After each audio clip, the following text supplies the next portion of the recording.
of the internet, my name is Creation, and I don't make pterodactyl sounds in my room alone. What are you guys talking about? But that t-shirt design was actually made by Emily from Finland, and I must say, it looks amazing. Some people in this community are really talented, and you guys never stop to amaze me. But in today's video, I wanted to talk a little bit about Naval Strike, what you guys should expect in the coming days, what I'm looking forward to, and maybe are we getting another Battlefield game this year. So first off, what are we getting in Naval Strike? Well, we're getting 5 new weapons, 2 gadgets, which we already saw. Especially if you're on PC, you're probably getting killed by these weapons constantly. Shout out to the OS for being a real OG. And also 4 new maps, which we recently got to see a peek of due to Battle Rush Gaming. Of course, these maps are very water based, being that they are Naval Strike maps. But how do we expect them to play in certain game modes?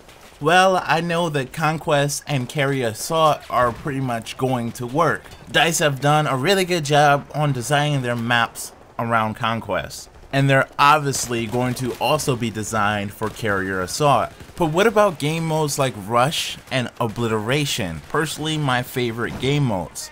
Will they be left out? A better term of use will be quickly rushed in. I see a lot of potential for these maps for a Rush. When I first thought of the Naval Strike name, I immediately thought Rush. And the maps are really backing that up. But what I'm scared about, and kind of my counter to this, is look at Paracel Storm Rush. It starts out amazing and then it just gets ridiculous. Just the general spawns and MCOM placement doesn't really match up. But DICE with these maps have a very good influence on how the map flows. It looks like it's going to be a great Rush map, only if DICE takes advantage of it, test it, see how things work, and release it on time.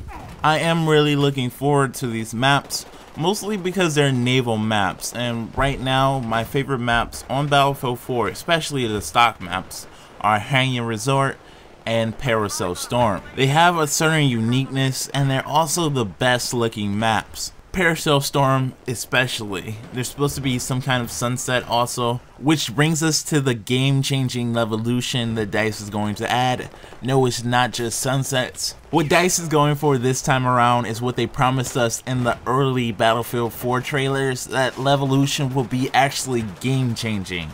Now, Levolution really doesn't do anything except look cool. The best example of Levolution is Siege of Shanghai, when the enemy has the skyscraper, you can bring it down, and it's a little bit easier to take if you're infantry because the enemy is usually camping the elevators. Or you can just send a EOD bot to do your bidding. EOD bots are so OP, man, but seriously guys, Levolution is supposed to actually change the game in Naval Strike. It's nice to see that we're actually going to get Levolution in DLCs. I was really scared about that when China Rising came out with no Levolution, but then we later saw it in Second Assault, so this time it will actually be useful. Honestly, Levolution is only useful when your team takes advantage of it. Let's take Siege of Shanghai for example again.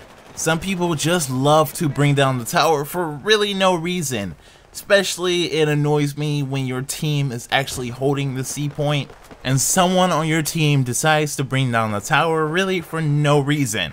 The skyscraper is most definitely way easier to defend when it's up, and the C point can easily be taken when it's down. So it's not always DICE's fault.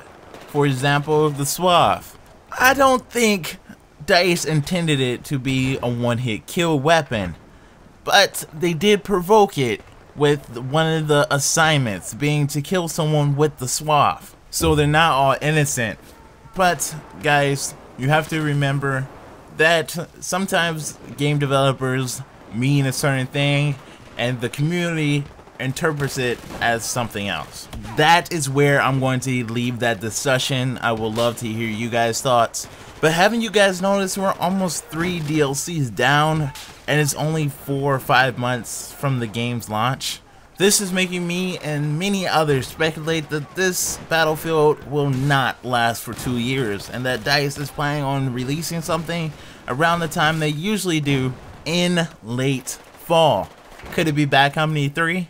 No, probably not. It's most likely going to be that Battlefield Police game, or maybe Star Wars Battlefront 3 to bring hype for the movie. It wouldn't be entirely impossible, but all evidence point towards that Battlefield 4 will be pretty much having a very short lifespan this time. I would love to hear you guys' thoughts and comments on the subject. Bad Company 3 could be possible. Maybe DICE is going to move their schedule from 2 years to 1 year annual games. Just look at how much money COD is, making from their annual games. I know EA is really trying to match out Activision for some reason.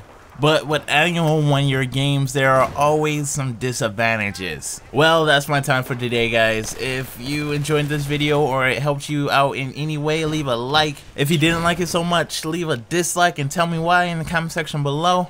I'll see you guys later. Stay creative, guys.